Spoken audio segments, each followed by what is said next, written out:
Tonight on the Mac to the Future Livecast, go! Certain groups of shareholders want to condemn Apple for following the laws of the countries they do business in. Pro tip, don't play video games while your car is driving itself. And lastly, are we ever finally going to see ARM-based Macs? I don't know. Will we? All of that tonight and more in the Mac to the Future Livecast. Go.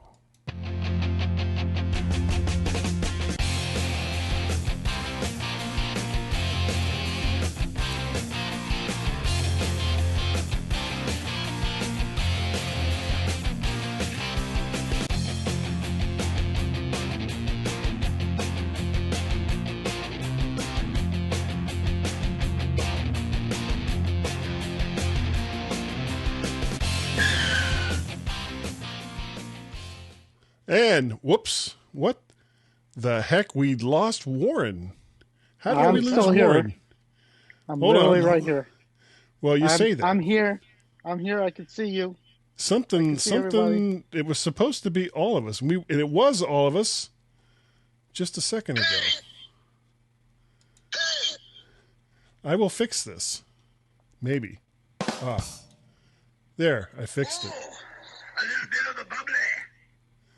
No, it's not letting me fix it. Came back. It is not letting me fix it. And that's a fact. Hold on. I just saw where to fix it. Maybe. He's gonna get there. me. I think. If I go to me, hello. I go to everybody, hello. Okay, it's fixed. Wow, that was 45 seconds of fascinating entertainment. Okay. It is the Mac to the Future Livecast as Warren plays with his weird app that does celebrity impressions. So Did you mute me or no? No, I did not. But what I am going to do is go to Dave. Hello, Dave. How you doing? Great to be here. How's things with you, Guy? He's got there's all the sound effects going. There is really some weird crap happening on this show tonight. Yeah. How was dinner? It was very good. Went to Texas Roadhouse. I love that place. That's what everyone wanted to know, was how was your dinner? I thought so. Okay, Warren, it's your turn. You're a Guatemalan Pro Bowler. I think we lost Warren. No, we didn't. Oh, yeah.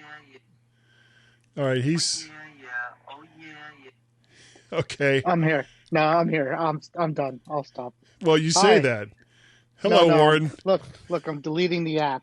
You don't have to delete the app. It's gone. It's all gone. Not on our account. It's all good. How you doing? Frank wants to know if you brought enough for everyone, Dave. Texas Roadhouse? Nope. Nothing was left over. No doggy bags? No doggy bags brought home? No. Is that what you guys call leftovers when you take them out of a restaurant? Doggy bags? Well, that's what they used to Leftovers. call Take it. home. Okay. Yeah. Marcus posted something on Facebook that was funny. It was from The Onion. It was not a bloomin' onion, but it was a bloomin' cow. And it was like pieces of cow coming out flying. And I thought that was kind of funny. Okay. That's what we're here to talk about tonight. We do have some topics somewhere under quick takes. And I found this interesting. The iPhone XR was the most popular phone for 2019. More so than other phones. Oh, I'm not surprised at all because the XR is a valued product. It's not costing as much money as the 11. But Is it still being sold? It's I still didn't being think sold. it was still. Is it? Yes, it is. I didn't think you could still buy the 10R at Apple. Yeah, absolutely. 10R still good. They're still selling it because they're still selling the 8 and the 7. So They're selling the well, the 8. 8, but the 8, not the 7. Now, is that the 8 I Plus did or not- just the regular 8? The 8 or the 8 I Plus. did not think you could buy the. Hold on. You guys keep talking, but I'm pretty sure you can. David? Blah, Dave? blah, blah. Alibaba. No, the You 10R can is still still on buy it, Apple yes, sir. sites. Okay, Yep, good. He's right. You can still buy the 10R. It Have has you been doubted me? confirmed. It has been Yeah, you wait tomorrow night. In touch with iOS. You're in trouble, Warren. He'll school me on that one. Okay, main stories. There was a shareholders meeting. I believe it was today, possibly yesterday. Shareholders turned down policies critical of removal of apps. This is a story from Reuters. Proxy advisory firms Glass Lewis and Institutional Shareholder Services recommended at a recent Apple shareholders meeting a proposal critical of Apple for removing certain apps like VPNs from the Chinese iOS App Store. The motion was defeated at roughly 60% to 40%, which was higher than similar votes calling for criticism of Apple over its policies in the past.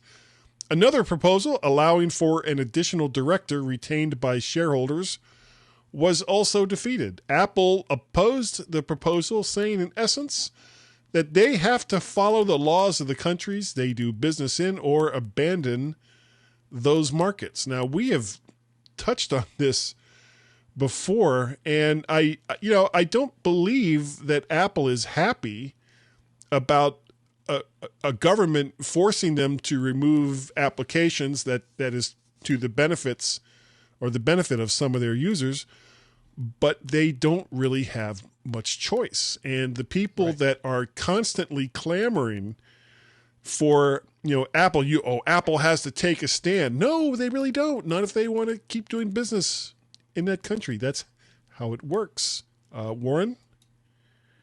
Yeah, no, exactly. I mean, I'm sure the U.S.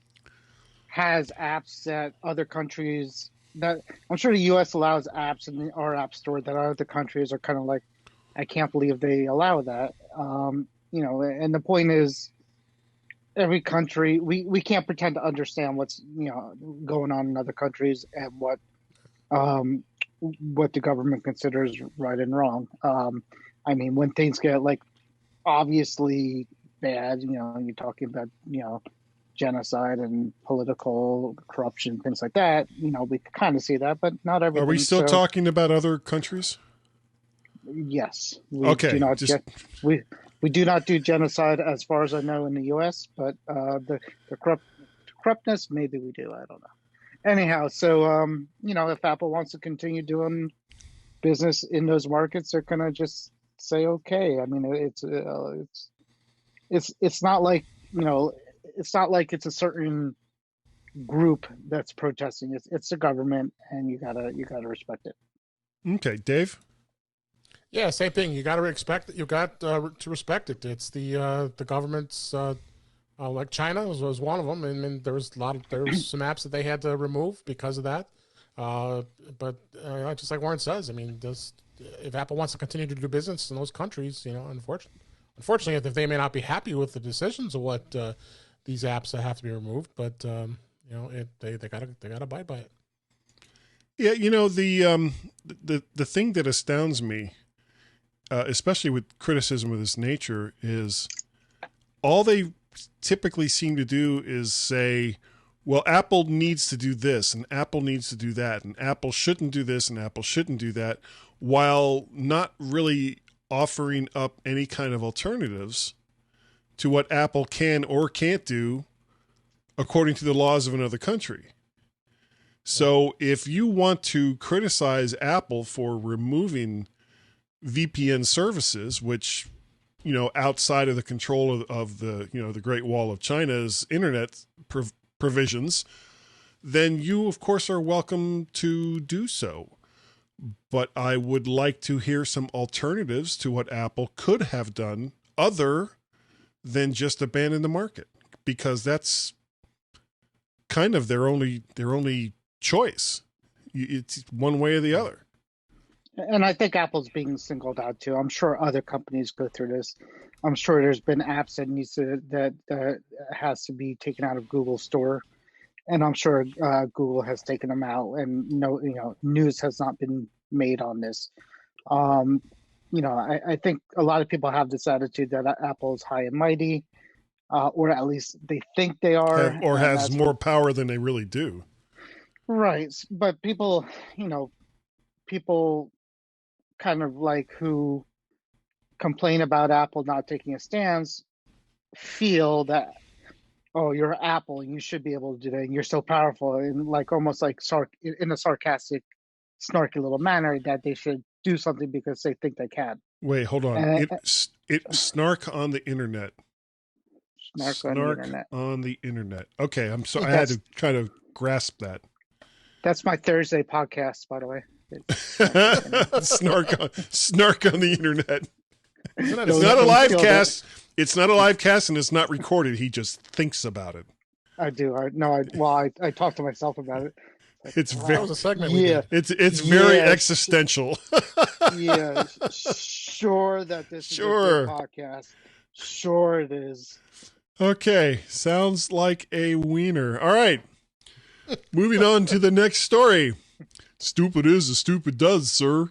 This is a story from ZDNet.com. The National Transportation and Safety Board is criticizing Apple and Tesla over a fatal accident involving a Tesla where the car was in autopilot mode, and the Apple software engineer, 38-year-old Walter Hyang, testing it, was playing a game on his iPhone rather than paying attention to the conditions with his car. He was driving a Tesla Model X with autopilot drive assistance enabled when he crashed into a damaged safety barrier in California. The NTSB stated that Hyang's vehicle crashed driving down U.S. Highway 101 at over 70 miles an hour when the vehicle's safety systems failed to detect the barrier, and claimed that Hyang was distracted by the gaming app he was playing on his iPhone. Apple is being faulted for not having a policy concerning distracted driving with automated systems. California's Department of Transportation is also blamed for failing to repair the damaged road safety barrier, but Tesla is bearing the brunt of the criticism for not having enough safety systems built into its auto drive system. So Apple, of course, has to have a policy where they tell people it's a bad idea to play games on your phone and not be looking at the road while a car hurtling at 70 miles an hour is driving itself down a highway. Duh. That's necessary. That's something that has to be. Yeah. Apple actually responded saying we expect. So they said, do you expect, we expect you to make a policy to prevent that. And Apple came back and said, well, we expect our employees to follow the law. And that's a good response because that's the law. But yeah. But to going down on my memory a little bit, I worked at an insurance company in the early 2000s, and we were rolling out BlackBerries to everybody. And there was a official company policy that says you cannot use your BlackBerry device while driving unless it was an emergency. And that's what they're saying. I mean, believe it or not, we had the policy. So I think some companies might actually have that policy, whether it's, required or just common sense. I don't know, but yeah. Okay, Stupid. Dave? Yeah. Well, to add on to the company policy with the company that you work for, the company itself, if they don't own your device, like in the case of the BlackBerry, they probably own their device, right, Warren? So They own it. Yeah, they own the BlackBerry. Yeah. So whereas where I work, it's all bring your own device. So really, the company has no stance on that other than suggesting not to don't be checking your email. Don't be an idiot. Yeah. And don't be a moron. Yeah, like that. Don't play Where's Kitty while you're driving down the road. But if Apple did have that policy in place, I mean, which is stupid anyways, but if a company did have that in place, they could say, hey, we do have that policy, and that's Right. it. And then nobody's going to question. They won't get these stupid investigations by the NTSB. Well, I think this is more of a case where, it should be common sense that, if you're not supposed to be texting while you're driving, I can't see how playing an involved game while your car is going down the road would be considered something that people should have to be told to not do. Have you ever read an employee handbook? I'm sorry? Have you ever read through your employee handbook, wherever you were, both of you? Yeah, I No. glanced at it. Yeah, I looked at some of I it. kind of went, oh yeah, look at that. There's a lot of stuff in there that you have to say any normal functioning human would never, would know this, and I don't need a company Right. policy to tell me this. Well, But they do it because if you're not Yeah. not smart enough not to do it, then the company could say, "Whoa, yeah, we told him he could not bring a fish into the office and slap it in people's faces." It's in there, the company policy. Don't blame us. And the crazy thing is, it obviously had to have happened at some point in the Well, yeah. past for them to Yeah. have a policy against, and I'm not necessarily talking about, fish to face slapping, Or but whatever just it was. Yeah. for whatever it was. I mean, they have us do these online courses related to information security and blah, blah, blah. Yep. And as I'm reading through the examples that they're given and the policies that are put in place that is based on previous employee behavior, it's kind of like you didn't see that this person was doing this for 6 months before you actually Right. caught him at it. No, really? Right. So- but with this case, I mean, most human beings will say it is not a good idea to put a car that has semi-autonomous driving, which is not even like really, 10% functional in the real world, at 70 miles an hour playing a video game on a phone. Normal people would say that doesn't make sense, but it happened. Now there's a smash. Well, it reminds me. There's a smashed Tesla and Asian man somewhere in California. Well, and there was a couple other cars involved too, but there was a something about Florida. there was a commercial that I saw recently where I think it was a Nissan commercial where people are basically, you've got like all these groups, huge crowds of people walking with their heads down like this, looking at their phones, walking out into the street, and thank God that the person who was driving this car or whatever it was had something to tell them when they were veering to one side or the other so that they wouldn't hit the bus driver who was also texting and doing stuff with his phone. And the woman with her baby carriage just walking across the street in a crosswalk, but walking across the street as cars were coming down because she was too busy looking at her cell phone. And you've got to kind of wonder, where the hell is all this going to end? Where, I mean, do people actually need to be locked in and locked online 24/7?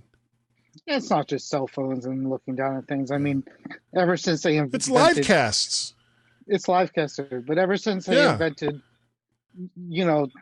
two-ton machines that could, that are going fast down a roadway, this has been happening. People don't pay attention. There's noise. There's people, in the 60s, people were, newspapers were a thing, and they had their heads planted in the newspaper. They're like, I can't believe this. And now they're dead. Yeah, So the things I've never understood, and this has happened as well, where people just start driving across a railroad track as a train comes through and barrels into their car.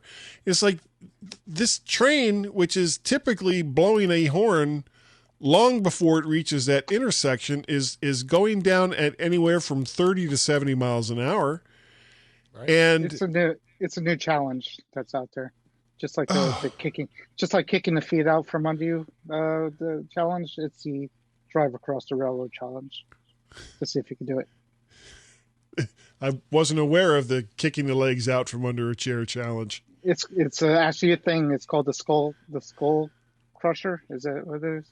So kids are doing this, and there's 3 kids, and they say at the count of 3 we're all going to jump together at the same time because that's fun.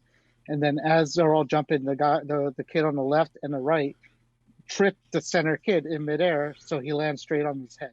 And this is actually happening, and people are in the hospital. That's the generation you're dealing with. And they're doing this, and they're filming this and putting it on YouTube. Oh yeah, I'm guessing. Google skull crusher, cracker, skull something. And I asked my son about it. He's like, no, that's so 2 months ago. So they've grown out of that, which is good. But we'll see. I was still kind of puzzled by the whole eating Tide Pods thing. Well, that's what. But I'm old. I eating Tide Pods either. Eating Tide Pods was a safe option compared to this thing that they were doing, I think. So. Okay. Well, we've determined that ourselves included, when we were that age, we were all idiots. So, yes. Nice to know. Nice to know. Reality. What a concept. Thank you, Frank. And no, I don't think anyone ever reads the EULA. I don't think the lawyers who write I think that if you started to read a EULA, you'd get about halfway through it and it would just go into direct with just going blah, blah, blah, blah, blah, blah, blah, blah. And so you got near the bottom and then they'd throw in some real words. I think that's how that works. Yes. Okay.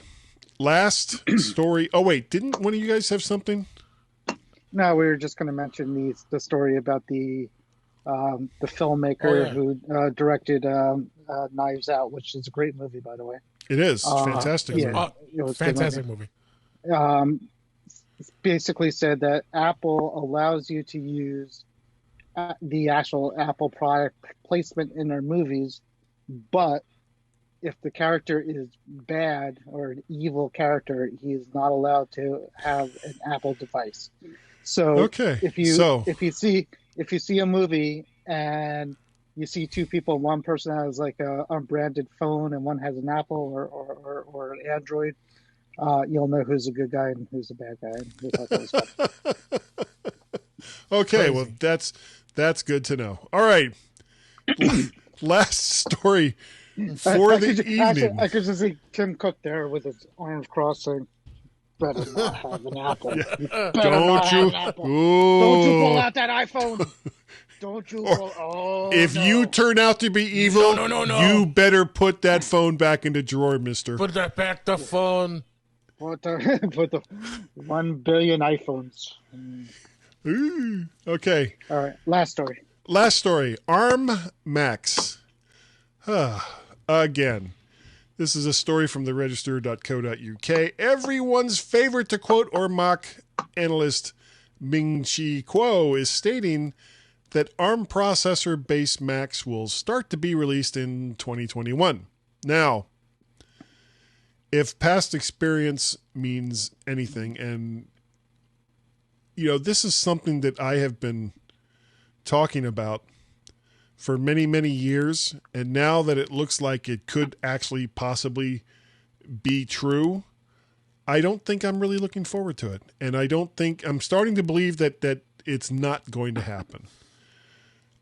With Apple just recently releasing the Mac Pro with up to, 24, 32 core processors. I mean, just this monster of a machine.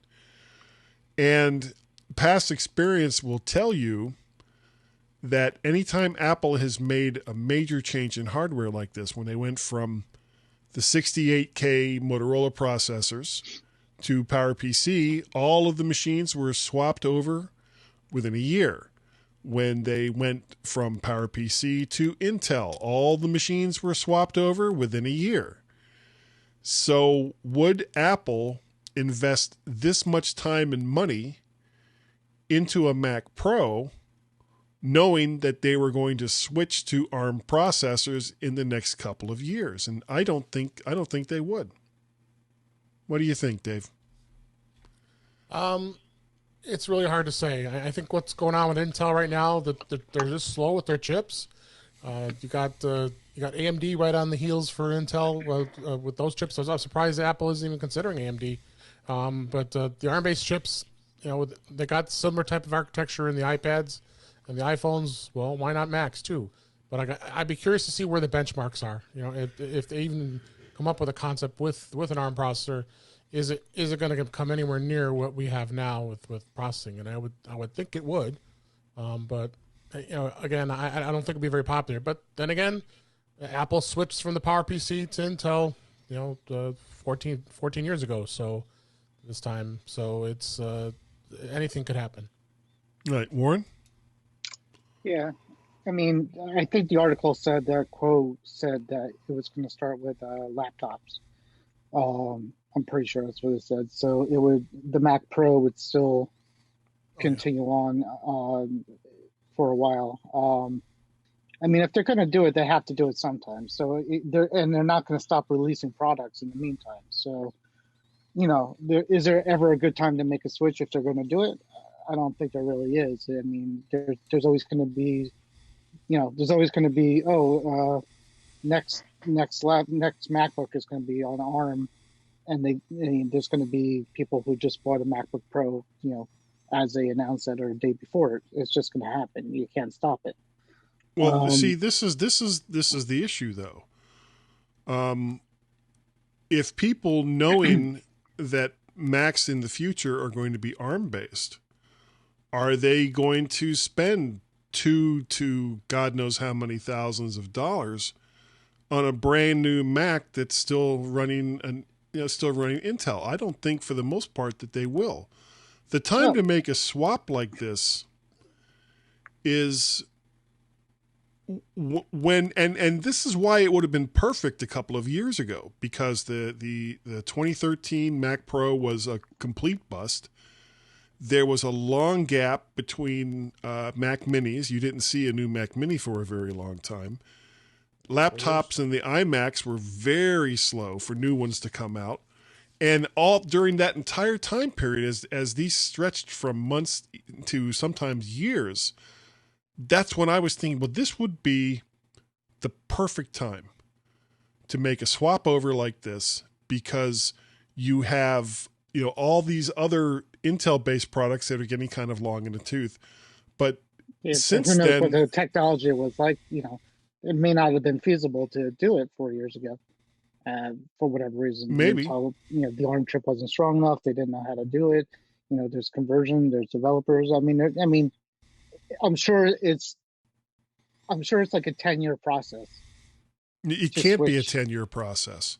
I'm sure it's a 10-year development process. Oh, I mean, from the time that somebody at Apple says we're going to do it, they're not going to say, "Oh, we're doing it in a year." Yeah. If it's happening in 18 months, and they started talking about this 8 years ago, and started making plans to do it, so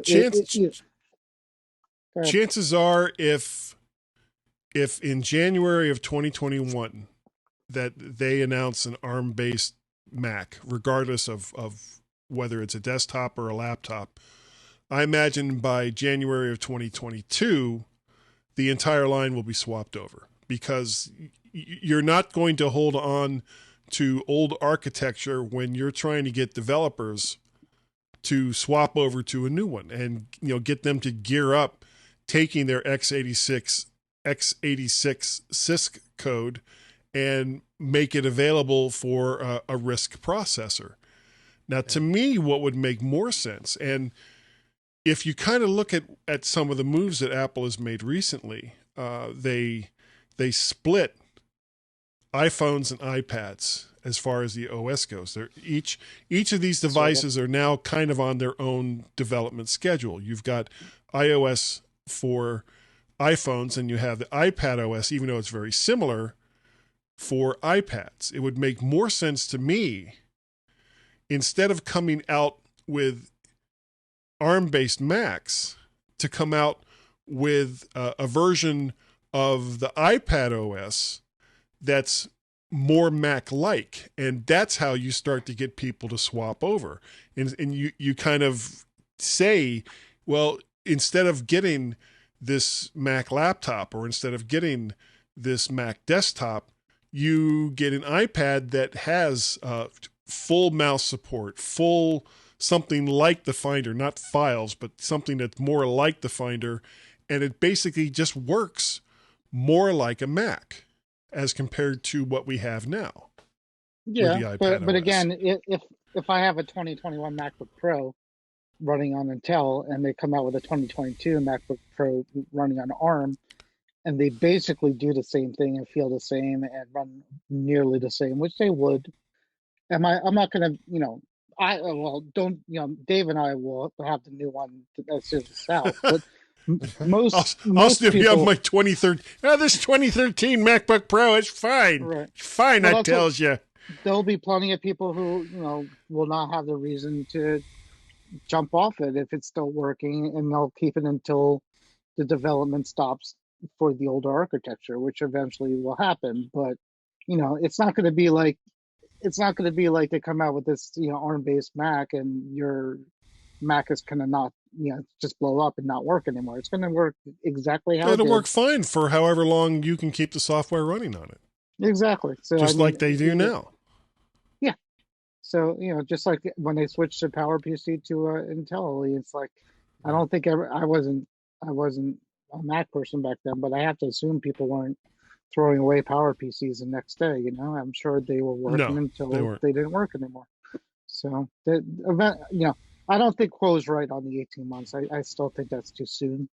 But it's going to happen. But if it's not ARM, they're making their own chips eventually, so maybe it'll be that. Well, I always thought it would have made more sense to just go ahead and buy AMD. If you're looking to control more along the lines of your entire architecture, as Apple is very fond of doing, then just either buy AMD or buy into one of these other companies that also create custom x86 chips, and there's quite a few of them out there. And then just go ahead and roll your own. It's not like there isn't. I mean, Samsung themselves has fabs that create x86 chips for VIA, however you want to say it, and there's like 2 or 3 other companies that are also making custom silicon that is x86 based. They don't have to rely on Intel. Yeah, it's always going to be wait and see. I mean, 18 months from now, Intel could have a superior product than all of them. Who knows? They might just continue on. AMD has made quite a move. I mean, they're doing really well now. A lot of they're seeing on the PC side, they're seeing more and more AMD processors in these machines. Yeah, and they are cheaper. I mean, they're cheaper and they perform well in some cases. They're faster in some cases. Yeah. But if you would have asked us 3 years ago, we would have, if you should. We wouldn't be talking about AMD this. Chip. Yeah, I was. I still would have been talking about ARM Macs, as we are tonight. Yes. Okay. That's all the stories we got for tonight, guys. Let's start with Mr. Ginsburg. Dave, if people wanted to get a hold of you, how the hell would they do so? Well, they can go to In Touch with iOS at intouchwithios.com. With this co-host I have, Warren Sclaro. I'm sorry, who? Yeah. Who? Him and I do this podcast that we're having on. In fact, this week we're going to have a guest on our show, Shelley Brisbane, who's a accessibility expert, and she wrote a book. And she's from Australia. She's from Brisbane. She's actually from Austin, Texas, but that's close. It's got an A in the beginning. She wrote a really good book on iOS access for all and accessibility. So I'm looking forward to talk about that. And we just keep having all kinds of great stuff on our show. So come over and take a listen, and you can find it on your favorite podcatcher. I'm also president of the Suburban Chicago Apple Users, which keeps going along. We got a workshop seminar coming up later this year on iPhone photography, which I'm looking forward to. So always active in the world. And I was just on the Daily Tech News Show on Friday with Tom Merritt and Sarah Lane, and check the episode out on Friday. You can see I talked about laptop. Can you have a tablet as your laptop as a permanent device? So we talked about it. So check that out. And then of course on Twitter I'm on DaveG65. Okay, Warren. Yeah, I listened to that podcast, and now I'm listening to them now. Good show.